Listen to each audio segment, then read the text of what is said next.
Well, So don't you think it has something to do with some of the? I have a new Skype caller on the air. Skype caller, you're on the air with Debbie and a couple of other people. What's up? Yeah, hi, Debbie. Mr. Solution. Just getting in touch with you finally. I noticed you weren't on last night or a couple of nights last week. I saw your message in Brian's chat room. So here I is. What's up? Hi, Mr. Solution. You caught me right in the middle of something here, but we. Oh, go ahead. I can just hang out and listen. That's fine. You can call me up at will. I'll just hang out and listen. I'll put myself on mute. You do that. I never have to mute Mr. Solution. I never even have to mute Dalton anymore. Dalton stays muted all the time, as I do. Well, do you ever wonder, Benny, if it has to do with the evangelistic movement?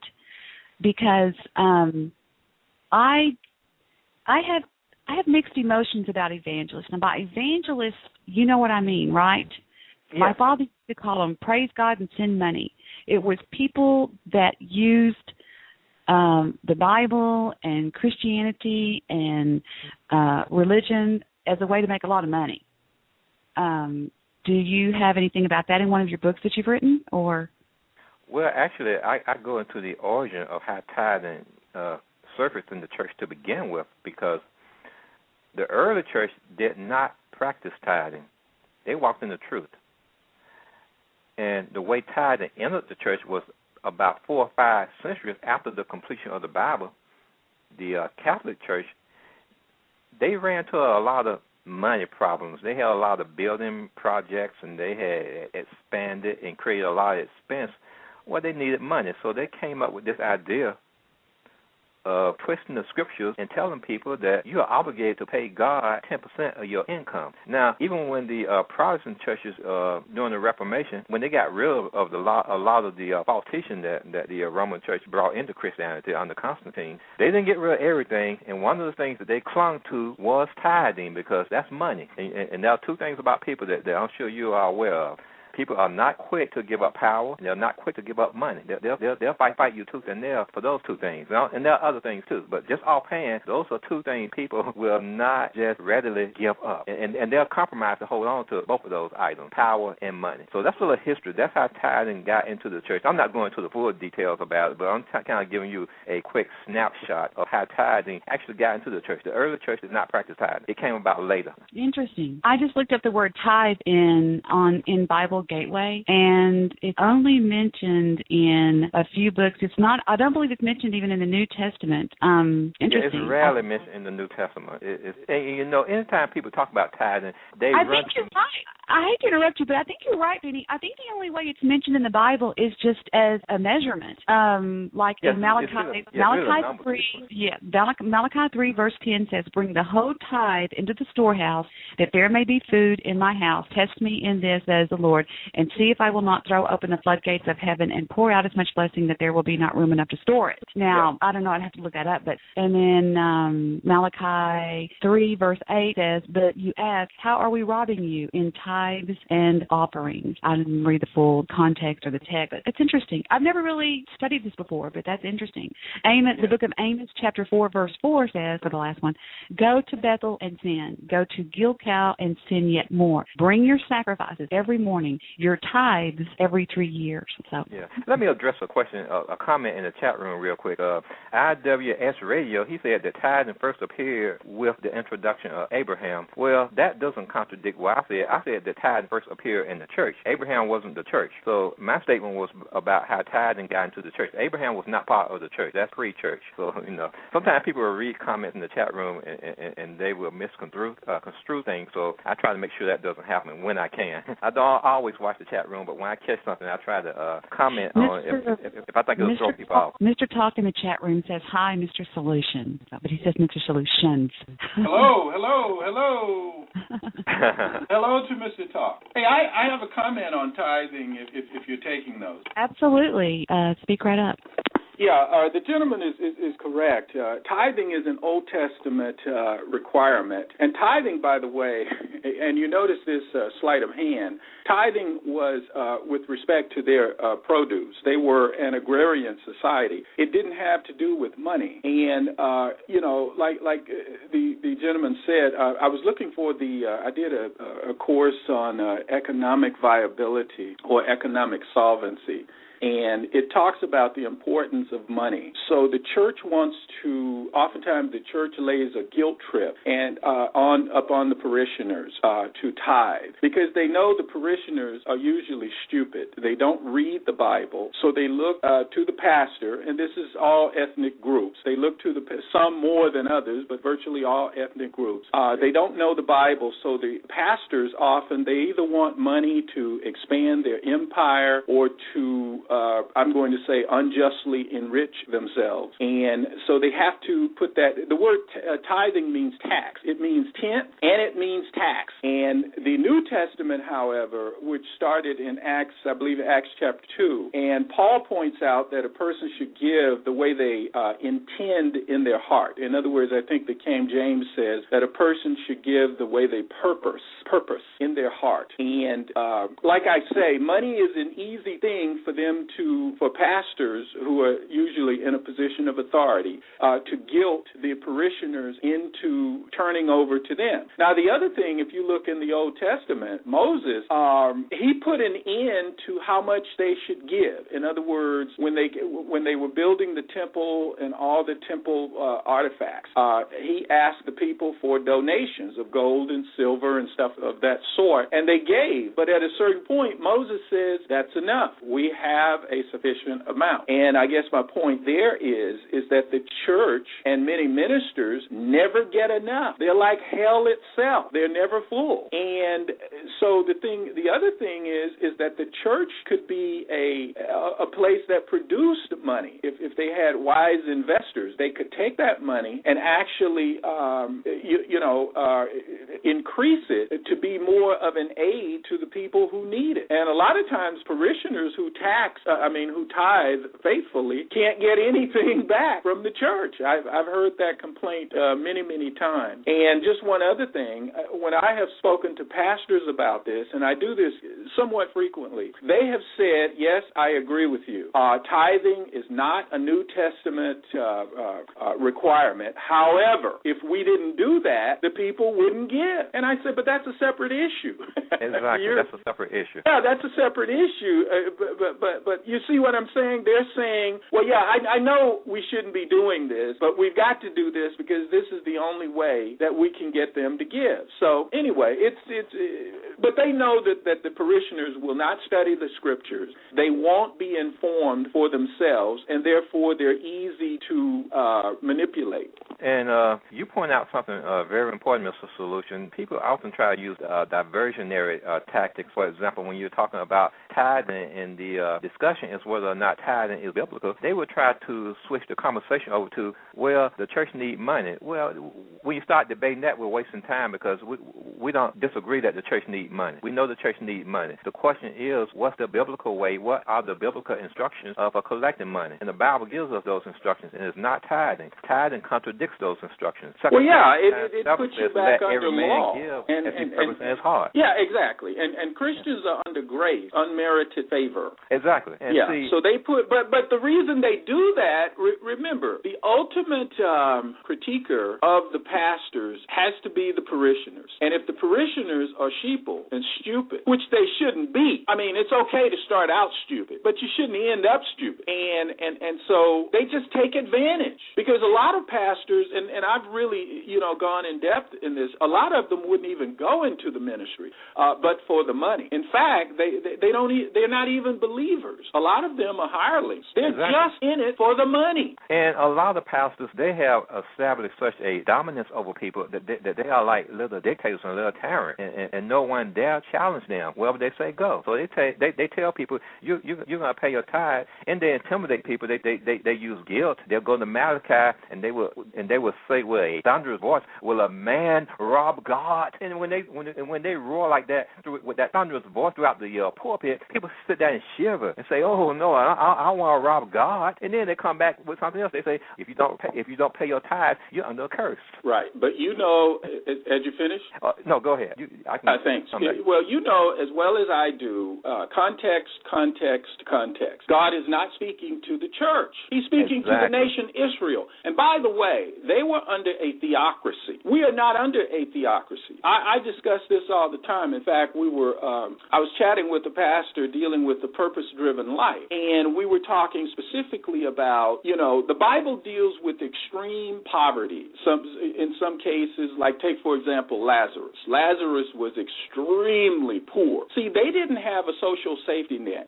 We have Social Security, forms of welfare. We have a lot of social safety nets that those people didn't have. And what made the rich man such an ass was the fact that Lazarus was strike that. He was Lazarus's only hope, and I do mean only. Yes. And he just hardened his heart. He just said, "F you, Lazarus." Yes. That was his sin. Okay, Lazarus had no one else to depend on except this rich man. And Lazarus just wanted the crumbs, the safety net crumbs that fell from this guy's table. And this guy just had no concern for fellow human beings whatsoever. He crossed the line, and that's why he went to hell. But the point is that, today, basically all we need to give each other is acknowledgement and a good conversation.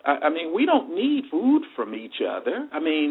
So I just pointed that out to the person in the position, the pastor in that particular setting. And I said, well, what is it that we need from each other? And he didn't know with respect to the relevant. And that's why I pointed out, we have to adapt the scriptures to be meaningful where we are. They didn't have Social Security. They didn't have welfare. They didn't have all the other forms of what we call collectively the social safety net. Does that make sense? Do you follow that? Yes. And in fact, in the first book I wrote on tithing, the title of that book is Why Tithing is Not for the Church. I have a chapter 4, called The Various Types of Tithe. Now, people don't realize that there was more than one tithe. There were 23 1/3%. They paid 23.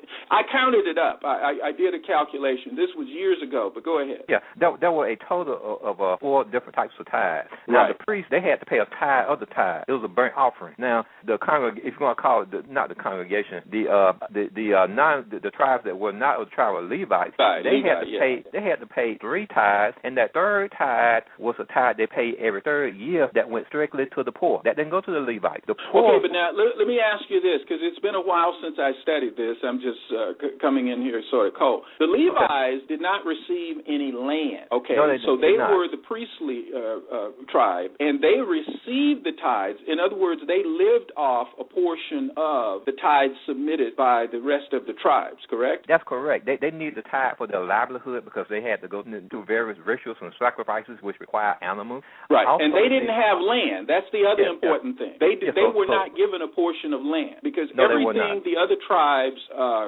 were able to amass was the result of their having land, correct? Exactly. Yes. Okay. The tithe came from land produce and live crops. Precisely.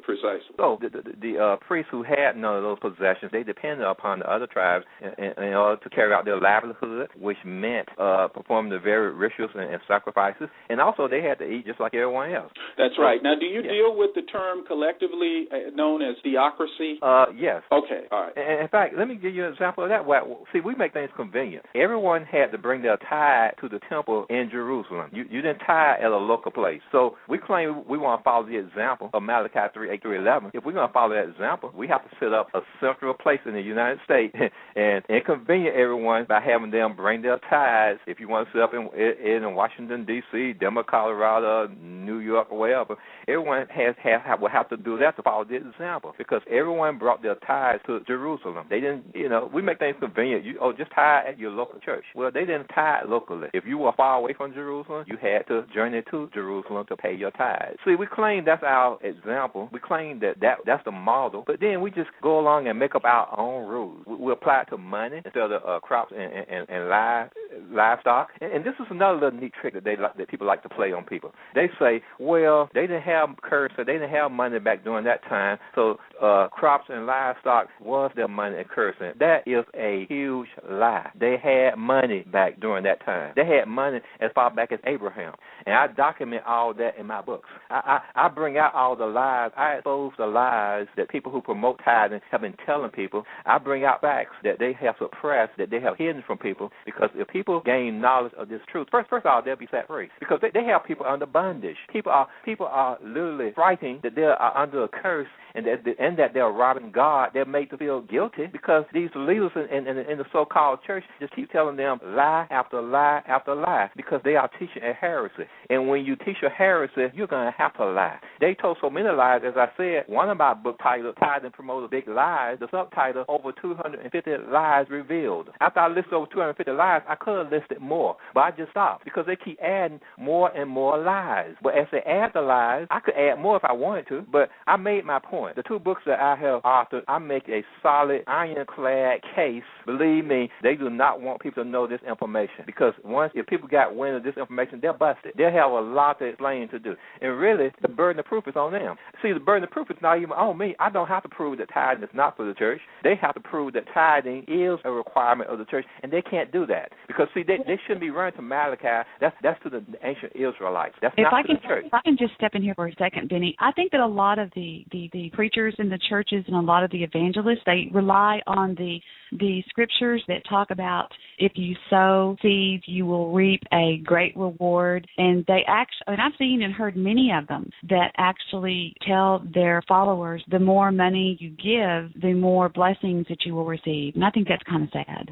Yes, it's all a Ponzi scheme. Tithing is just the tip of the iceberg. That's the starting point. I mean, they got all kinds of schemes that they have, and one of them is sowing seed. That when you sow money, now all of a sudden money is a seed that you sow. There is no biblical basis for that concept whatsoever. But again, they depend on people not being well read in the Bible, and people need to be modern day Bereans. I've talked to people, and there's only a handful of people that I have talked to who have read the Bible from cover to cover. I read the Bible from cover to cover multiple times. If you have been a Christian for decades, my question is, why haven't you ever even read the Bible from cover to cover? Most people, they don't bother to read and study the Bible. And the leaders in the church, they depend upon that. They know people do not have knowledge of this word, and when you don't have knowledge of the word, the Bible tells us that my people are destroyed for lack of knowledge.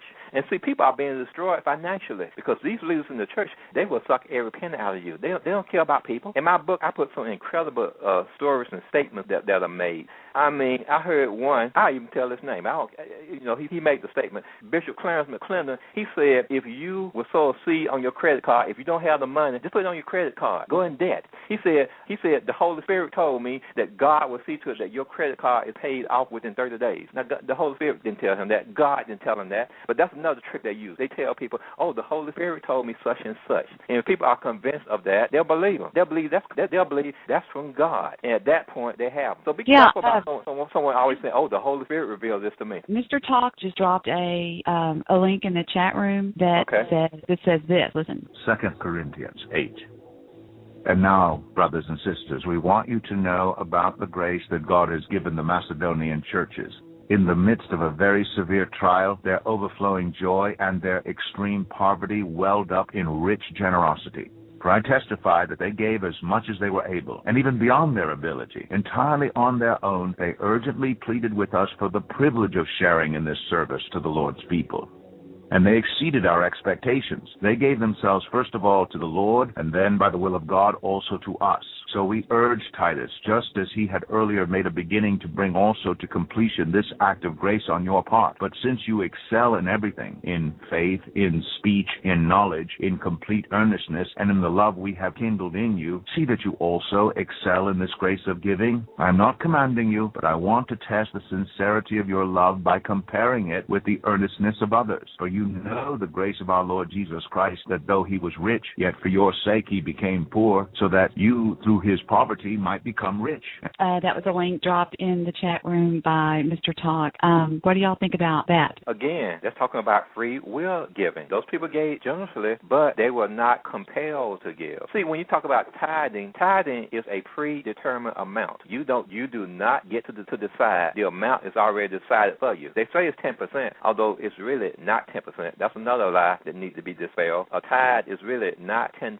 It'll take a lot of explaining to do that, and during this series, I'll get to that. It's a lot that I need to get to, but that's talking about free will giving. Now, let me touch on another point. Mr. Solution said earlier about how they abandon people when they need help. I mean, the money flows one way. The bishop, the preachers, the people at the top, the money is always flowing to them. You're always writing them a check. They never send you money. Now, I was in the chat room with this young lady. She was like just 18 years old. Her and her mama, they faithfully gave tithe to a church they went to. Well, they ran into some financial hardship where they couldn't pay their power bill. They were about to get their light turned off. They approached their pastor and they didn't say, give us the money. They said, will you loan us the money to pay our power bill? We'll pay it back. He flatly refused to loan them money. Faithful members of the church, tithing, giving generously, but in their time of need, he turned his back on them. Now, this young lady... I bet Benny dropped. He drops all the time. Bless his heart. Yep, he dropped. I hope he'll call back in. I feel so sorry for Benny. He drops all the time. Bless his heart. Yeah, it dropped. Are you still with us, Mr. Solution? Yes, I'm here. My brother was listening to my podcast the other day, and he called me. I haven't talked to my brother in probably months, and he called me. He says, I was compelled to call you about your podcast on Blog Talk. And I was like, uh-oh, what did I say? Did I say something about David? He said, that gentleman on your show, Mr. Solution, I said, yeah. He said, he is quite possibly one of the most intelligent human beings that I've ever encountered. And my brother is very, very, Victor's going, my brother David's a big shot when it comes to intelligence. I mean, that's all he's ever based his life on is intelligence. He was Mensa. He was, everything. So for David to say that, that's a huge, huge compliment. And he pointed out some audio, some dialogue between you and I that I wasn't really familiar with, nor was I even, hold on, Benny, let me go ahead and unmute Benny, that I was even remembering. And it was a show that you and I had done back in, he had to hang up and he had to call me back and tell me what show it was and where it was. And it was a show that you and I did together.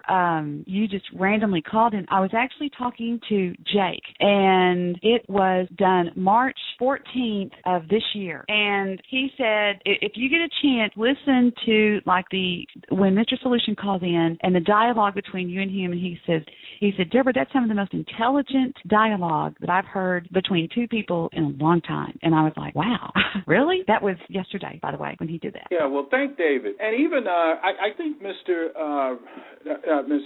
Midnight Movie is upgrading his show a little bit. I've gone on his shows several times, and he's even muted people that were just, uttering inane and ridiculous noise, as it were. So I do think this is our birthright, to discuss intelligent things, at least for a short period. I don't have a problem with people having fun. I'm not a killjoy, but I do think we should spend our time, moving the ball forward, as it were. So, thank David. I appreciate his observation. Yeah, I'm all for that. And actually, I did have a chance to listen to that audio, and you laugh harder on that part on my show than I've ever heard you laugh before over something that I tell you, and you just crack up laughing. And in fact, it's about David that you laughed so hard about. And it was when I was telling you the story about how David was an underachiever, and that when he saw men in Mercedes, he'd go, prick, jerk, and you just lost it when you heard that. But I thought it was funny and interesting. After we listened to it,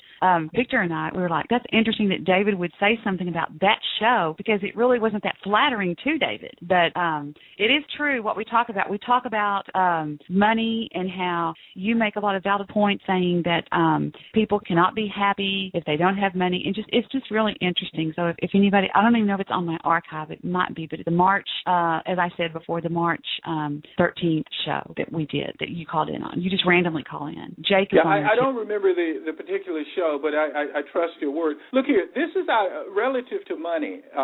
This is Ecclesiastes 10:9, and this is put in the form of a trilateralism. It says, men prepare a meal for enjoyment, and wine makes life merry, and money is the answer to everything. Now, I ask a lot of people sometimes, occasionally, because I like to see how people think. I ask them, is that true? Some will say, well, no. I said, well, that's out of the Bible. Is it true? Well, yes. I say, have you ever heard that before? Has anyone ever asked you this before? Well, no.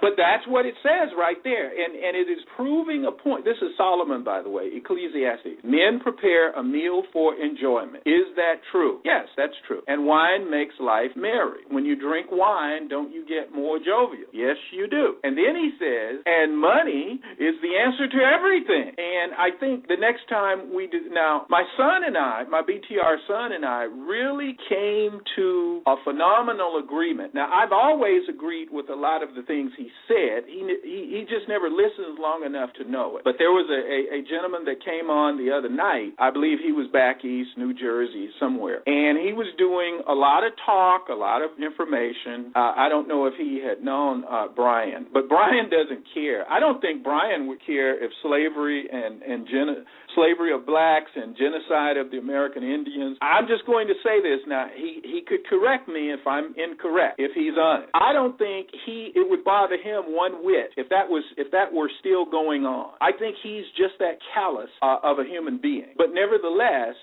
we pointed out that this guy was not going to get any sympathy from Brian. He is not the one that you come to for any kind of sympathy or empathy. He doesn't know what that is. And so we really agreed on the point that the gentleman didn't offer any solutions to addressing the problem, like talking about business creation. In other words, he just felt that a certain group should enrich him. Potentially. That's what I construed from what he was saying. And he didn't talk about self-empowerment. And our thing is, since we've been on this show, we've always talked about self-empowerment, starting with self, and then if your group or community empowers itself in a like manner, then that's great. But we have always promoted self-empowerment, at least in my humble opinion. Well, I first of all, I have to say, I never knew that the Bible said that. Have you ever heard that before, Benny? Yes, I have. Yes,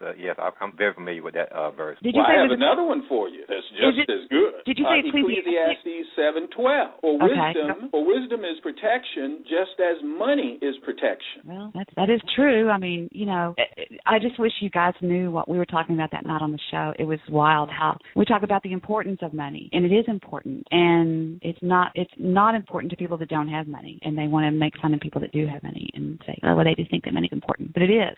And you were even saying that we live in a capitalistic society, and that it's impossible to survive in this society without it. Yeah, I would say it's impossible. I'll go ahead and go out on the limb with this because I don't mind. I would say it's impossible to live and exist in a capitalistic society and be happy and normal without sufficient funds. In school, we're measured, our success is measured based on our grades. In life, our success is measured based upon our accumulation of sufficient funds. And I know a lot of people will have heartburn with that, but people lie about their financial intentions all the time. We've been taught to lie about money, and that's not good. Well, like I was saying earlier, two things that people are very reluctant to give up is money and power. And see, if we go back to tithing, the leaders, they don't want to give up getting tithes from people because that's a sizable amount of money. So, well, Benny, I'm going to raise you one. I know we're not competing here, but I just enjoy the conversation. Actually, money is power. We talk about money and power. Money is power. Yes.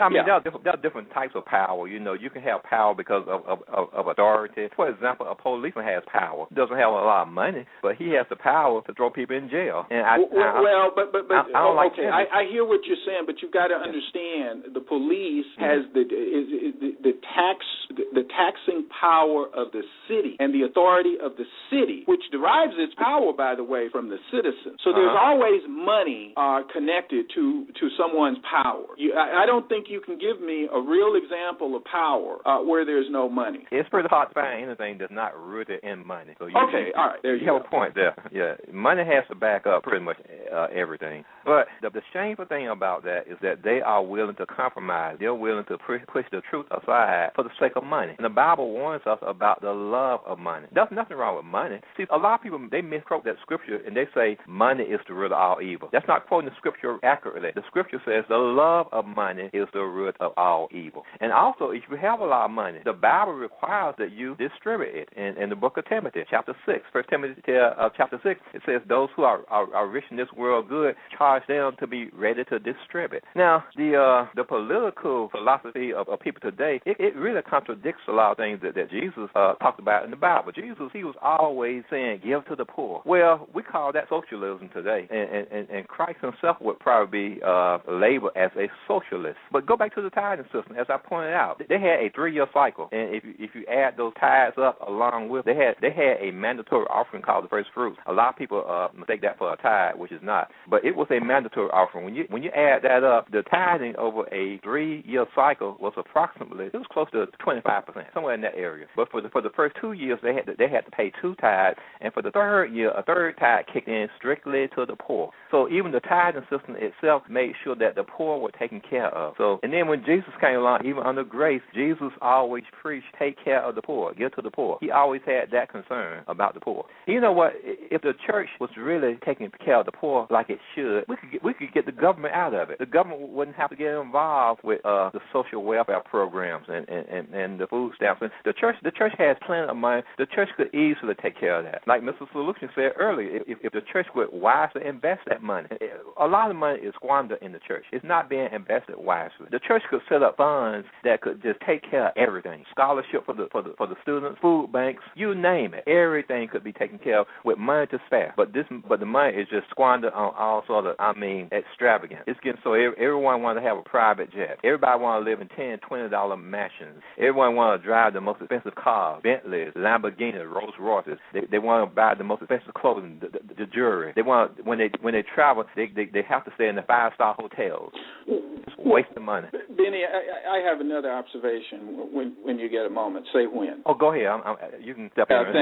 Well, look here. See, this is part of the lesson, and you know, a lot of us, when we leave home, we don't get, or at least we don't get the information to live in a sophisticated world at home. And our parents do the best job they can, but things are moving quite rapidly, and sometimes parents just aren't up to date. Now, talking about money is just so vital. I was watching people who won the lotto recently. I enjoy that because money tells so much about a person's character. At any rate, I think it mentioned that about a third of the people who win the lottery end up bankrupt within 5 years. Now, I understand usually these people who play lotto, and I play it occasionally, like I have a few tickets here that I haven't really scrutinized. I've got to look at them and see if I won. Oh, I hope I did, but if I didn't, okay.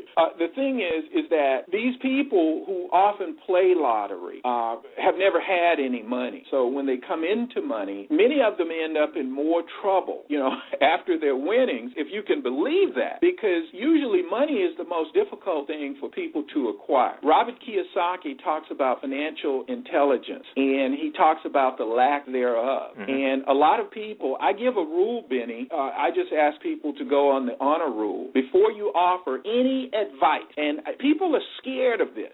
You can't pour this rule on them. I say before you offer any advice, first make sure your advice works for you. That just makes sense. You don't want to give a person, junk information. So I say that, number one, a person should have all their bills paid, all their monthly bills current. That's number one. Number two, financial planners tell us we should have at least a year's salary in reserve. That is money market, savings, checking account, or something of that nature for emergencies. And secondly, I talk about having an elimination once every 12 hours. And that keeps a person focused, because if if you're stressed out by money, you can't give me good advice. And if you're toxic, if you have waste, if you have stored up waste in you, that toxifies your entire body. Your body becomes a toxic waste dump. So you need to go take a dump before you offer advice if you haven't had one in the last 12 hours. So those are the three criteria. What do you think of those three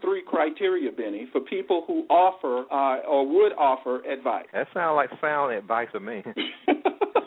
Sound like very sound advice to me. Right. Now, when I share that with people, they may say it for a moment, but immediately they divert from it. And all I'm saying is don't bring me your junk information, your broken down information, because if you haven't met those three criteria, and those are just basic criteria, by the way, then I don't want to hear what you have to say. Exactly. Yeah. I think that's very good advice. If you read The Millionaire Next Door, it talks about an average accumulator of wealth. That is, multiply your age times your current salary divided by 10. And at minimum, that's where you should be along your financial continuum. Mm-hmm. Oh, that's minus any inheritances, by the way. Okay. Now, as you said earlier, parents, they don't sit down and talk to their kids about money, how to manage money. Well, a lot of times the parents don't know how to do it themselves. So even if they came into a lot of money, they're not going to budget their money.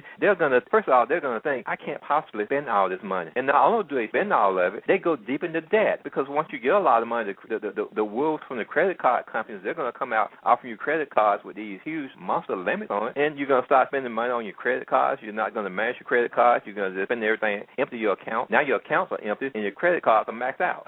Yeah, pay your credit cards off. Treat every card like an American Express. Treat every credit card like as if it were an American Express. A credit card is a wonderful tool, but pay it off every month. Yes. Yeah, it's like what's called an interest-free loan. Pay it off every month. You use your credit card, and I think based on the way they bill, one can actually get almost, it's right at 60 days, depending on when you use your credit card. I mean, just pay it off every month. Yes. Yeah, just pay it off. You get the bill, pay it off. Yeah, but people, they get distracted when they get a lot of money. I mean, they're just partying all the time. They're just buying stuff. They go on a shopping spree. All they're doing is spending, having a good time, partying. They're not even washing their money. Because, see, they're under this delusion that I can't possibly spend all this money. And before you know it, it's gone. You're talking about the lotto winners? Yeah, the lotto winners. And you know what? I imagine some people that get huge inheritance may even do the same thing. Now, normally people like that, their parents train them, but there probably have been some cases where some of them have found themselves in a bad situation where they mismanaged their money. Of course. So, I mean, if you get a lot of money, if you don't know how to manage money, I know some people, and some of them in my family, make great incomes. But, man, the way they live because they don't know how to manage money, you wouldn't believe it. Excellent point, because with a lot of people, it's not about money. It's not that they don't make sufficient funds. They just are poor managers of the money. So you're right. That's a good point. I want to add something. I want to throw something in here right now that is right on topic. I spoke one night on another show about a friend of mine. His name's Jamarcus Webb, and he plays for the Chicago Bears, okay? He's very young. He was my daughter's best friend. He still is my daughter's best friend, but he went to high school with my daughter. And he went and he became hold on, I'm approving a message. There we go. And his parents had to hire a business manager for him because he went from being a very, very poor child to being very rich. And he was making just money hand over fist. And they had to get him a business manager because he was drafted his second year in college. This kid was very young when he went into the pro, but he's 6'8". He's a huge guy. But but that goes along with what you're saying. I think some people need a business manager because they didn't think that he could manage that much money, and he couldn't. So, Dev, you bring up some good points. A lot of athletes, I mean, they came from poverty backgrounds, and now all of a sudden they're multimillionaires. A lot of those guys, they don't get someone to manage their money, and while they're playing and making the money, great. But then once they retire and the flow of money stops, a lot of them actually go back into poverty. I mean, that's a sad but true reality. The boxer Mike Tyson, oh man, this guy, he made all kinds of money, and Now he's poor. He's What about the guy? What about the guy that was MC Hammer? At one point, he was one of the richest guys in the industry, and now he's absolutely bankrupt. I mean, it's unbelievable. I mean, when you make a certain amount of money, that just should not happen. It shouldn't happen. Now, Mr. Talk in the chat room, he made a great point. He said too many people live beyond their means. Some people, they want to compete with everyone else. You know, your neighbor, he drives a Bentley, so you want to drive a Bentley. If you can't afford to drive a Bentley, don't drive a Bentley. When I lived in Plano, I taught practical parenting. It was a course that you could take if you had a lot of the doctors sent us clients, and it was people that brought in children that weren't getting along, people that brought in, a lot of us, they had to take our course, and I was just one of the teachers. And we were allowed to ad lib, we were allowed to get off the curriculum now and then. And I said to them one time that what just made me furious at some of these women, because I am a big advocate of stay-at-home moms. I believe if you're going to have children, stay at home and raise them. And I said, a lot of the women would speak up and say, well, Debbie, we can't afford to. And I would say, then you're living beyond your means. Exactly. And I told them, I said, if my husband made $30,000 a year, we would live in a $30,000 home, and I would drive a 73 Buick. Mm-hmm. I would stay home with my kids. I mean, because if not, they're not my kids. They're the daycare's kids. They're being raised on by her and what she teaches them. And so, yeah, I totally agree. Yeah, see, you were willing to sacrifice some of the material trappings of this world to stay at home with your kids. You were willing to drive a less expensive car and to cut expenses in other areas, which were doable in order to stay at home with your kids. Well, we were very lucky in that Vic and I built a company from the ground up that became very, very successful. And we're very blessed. Very blessed, and yet blessed, but yet we worked our butts off. We started with nothing. Vic and I started with a 82 Chrysler and with nothing, and we built it from the ground up. And we they would look at me and they would say, well, it's easy for you to say because your husband makes money. And I would say, number one, it's not my husband that makes the money. It's both of us that make the money. And number two, I would be staying home with my kids no matter what we made. And because I agree, I feel that not anybody in my family tree has not raised their own children. And the only ones that I believe that are not able to do it are the single mothers that are working 3 jobs. Now, I can understand that, but if you're married and unless your husband won't work, then that's a whole nother show. But, I just feel very strong about it, I saw both of my children take their first step. I taught them how to walk, how to speak. I taught them everything, and I was there for everything. And so there you go. But hey, here are a couple of people. I just checked out a couple of people who filed for bankruptcy. Henry Ford, Oscar Wilde, Debbie Reynolds, Mickey Rooney, Jerry Lee Lewis, Johnny Unitas. You guys remember him? Yeah. And, Burt Reynolds, Wayne Newton, Kim Basinger, Walt Disney. Wayne Newton? Yeah, Wayne Newton. No, he's I want to comment on one of those people because I'm shocked. He filed. Wayne was one of the most richest men in the world or something. Okay, hear this.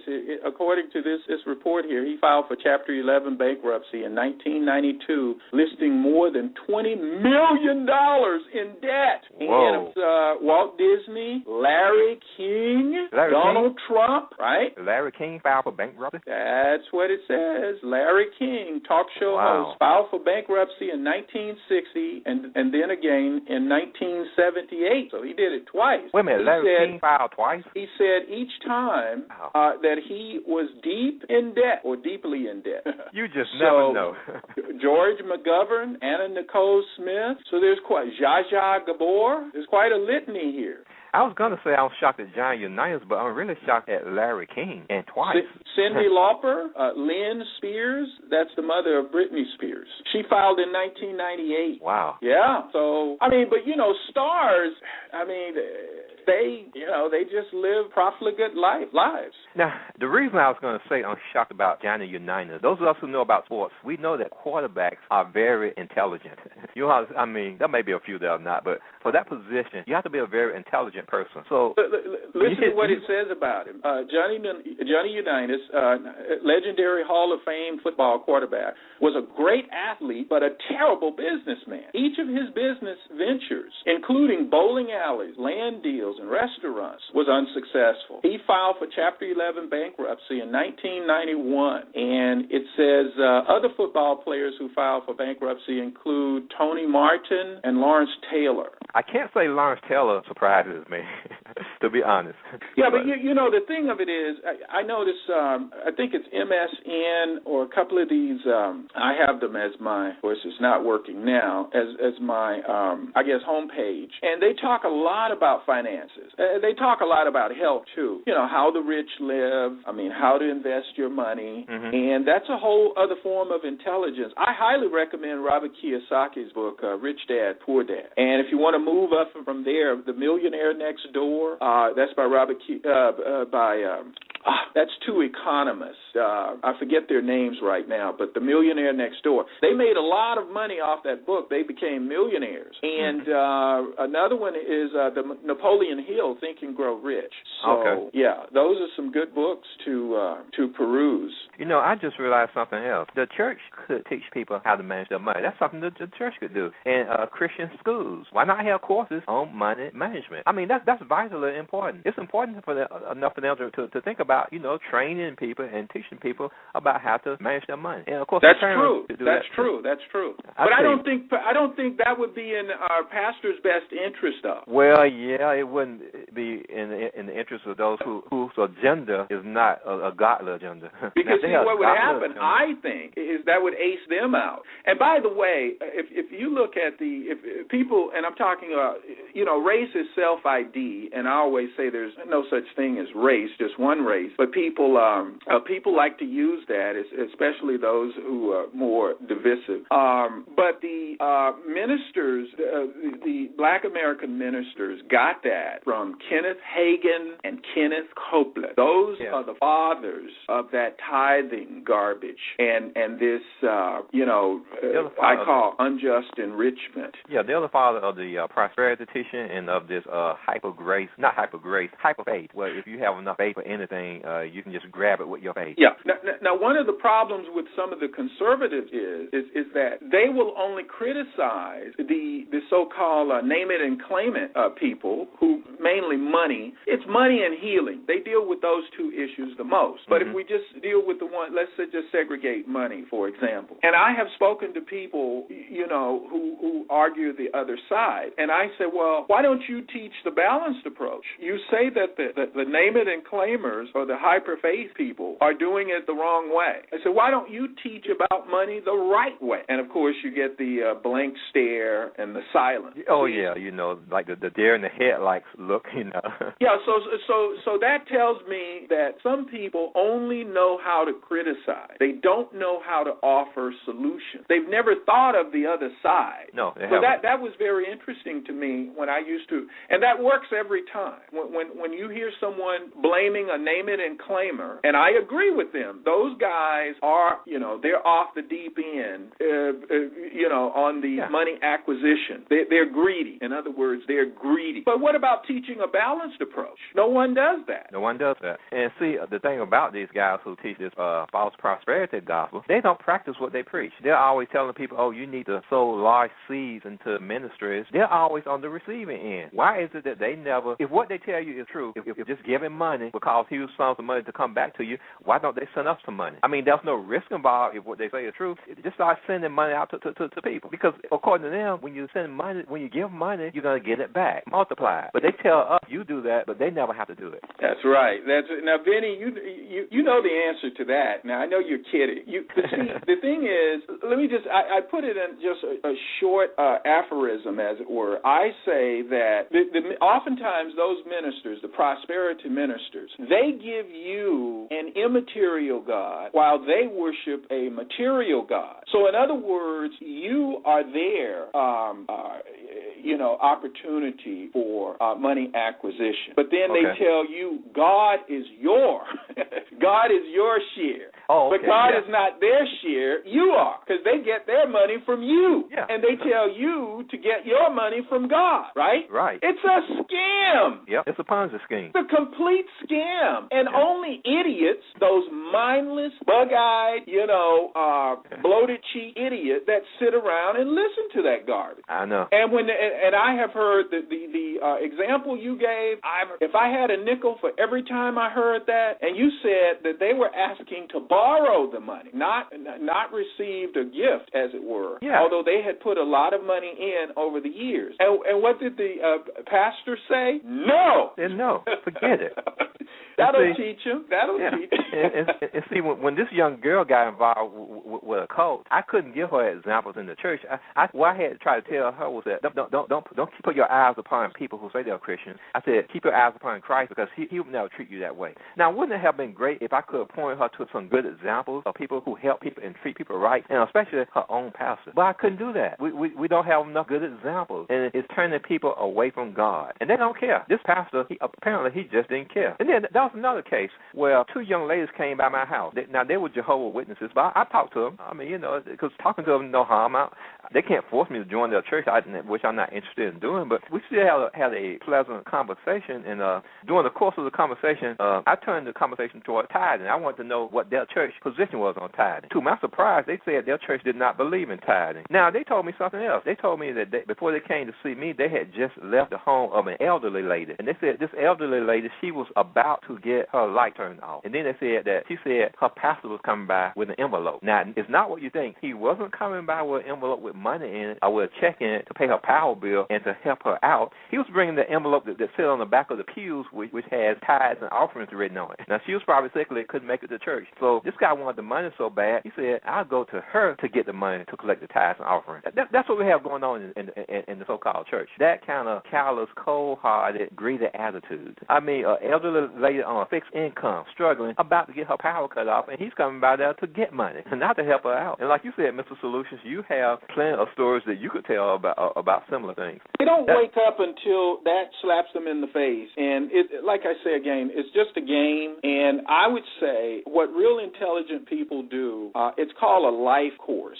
They get together and they discuss life issues, how to get ahead, how to stay balanced. They discuss health, relationships, and, of course, finances. Because finances is pretty much the engine that drives everything else. So you've got to have your finances in place. And but that's sad what you just said. But that just shows you how callous those tithe receivers are. I mean, they're coming by. I've seen, and I give time, I give money. I have no problem doing that. But I give what I want to give when I want to do it. You don't tell me when. You don't tell me how much. Now, if I agreed to do something for you, and I consider tithing also, because all of us, I believe, when our time is up, we're going to leave some resources. Most of us will be out of time, but we'll leave some resources. So what that cashes out to is that time is our most important asset, not money. Time is. Does that make sense? Do you follow that? Is that comprehensible? What happened? Did we lose everybody? Uh-oh. Did we lose everybody? I'm here. Oh. Yeah, you lost the audio. No, I was on break. I have a little baby over here that's sick, and Benny dropped, and I have to go back and unmute Benny. There you go, Benny. You're back. No, nothing changed. Just Benny dropped. Okay, am I back? Hello? You are back. You are back. Okay. You're back. BTR just doesn't like me. I want to ask y'all a question. The little one over here has a temperature of 102.8, and I'm debating on whether or not he should be seen by a doctor. What do y'all think? 102? 102.8. A little person? A little 3-year-old. Oh yeah, I would say take him into the emergency room. I think that's what we're going to do. I agree. Yeah, 102. That's 98.6. They can't take much heat. No, they can't, and he won't drink anything. We've tried everything. So, yeah, take care of your kid, Debbie. That's important. That has. Yeah, take care of him. All right, I'll catch you guys at another time, but yeah, I would certainly attend to that post haste. All right, then I will see you guys here back. Benny, if you want, I'll reschedule tomorrow night, perhaps. Okay. That'll be fine with me. It's up to you. Whatever you want to do is fine with me. Tomorrow night, you want wait till Sunday? That'll be fine. Hey, nice meeting you, Benny. I'll catch you guys on the next show. Bye-bye. Okay, Mr. Solution, we'll catch you again. Bye-bye. Okay. Benny, I adore you, and thank you. I'm going to go run back in there with them and take care of him, okay? Okay, Debbie, you take care of your kids, and God bless you. I'll do that. You too, Benno. Love you. Okay. Love you too. Goodbye.